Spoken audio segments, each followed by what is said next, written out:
अशीच गर्जना करून इंग्रजांना सोडवणारे थोर देशभक्त म्हणजेच लोकमान्य टिळक. सर्वांना माझा नमस्कार. माझे नाव अस्मिता आहे.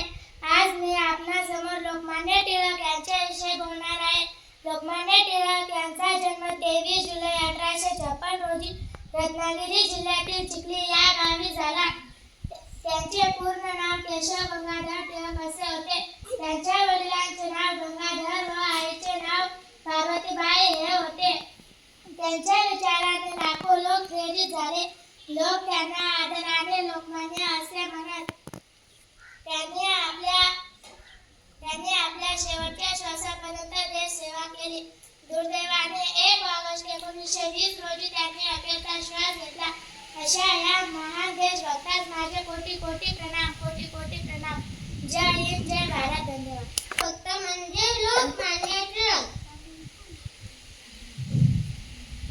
सन्माननीय व्यासपीठ, वंदनीय गुरुजन वर्ग व माझ्या मित्रमैत्रिणींनो, सर्वांना माझा नमस्कार. माझे नाव मिताली आहे.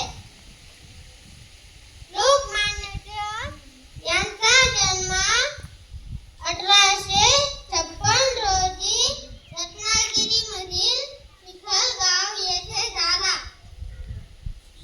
त्यांचे पूर्ण नाव बाळ गंगाधर टिळक व आईचे नाव पार्वतीबाई होते. लोकमान्य टिळक लहानपणापासून कुशाग्र बुद्धीचे होते.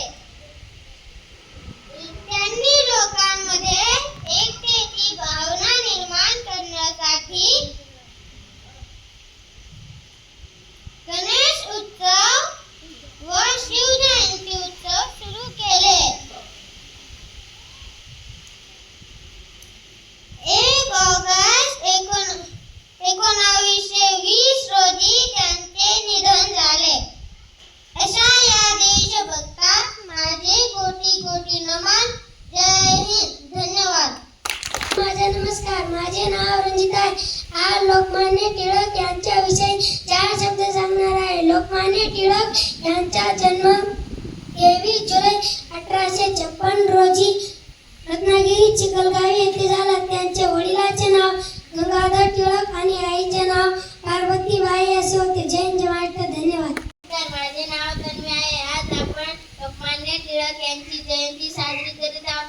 लोकमान्य टिळक यांचा जन्म 23 जुलै 1856 रोजी रत्नागिरी जिल्ह्यातील चिखली या गावी झाला. त्यांच्या वडिलांचे नाव गंगाधर टिळक व आईचे नाव पार्वतीबाई हे होते. लोकमान्य टिळक यांना लोक आदराने लोकमान्य असे म्हणायचे. जय हिंद, जय भारत.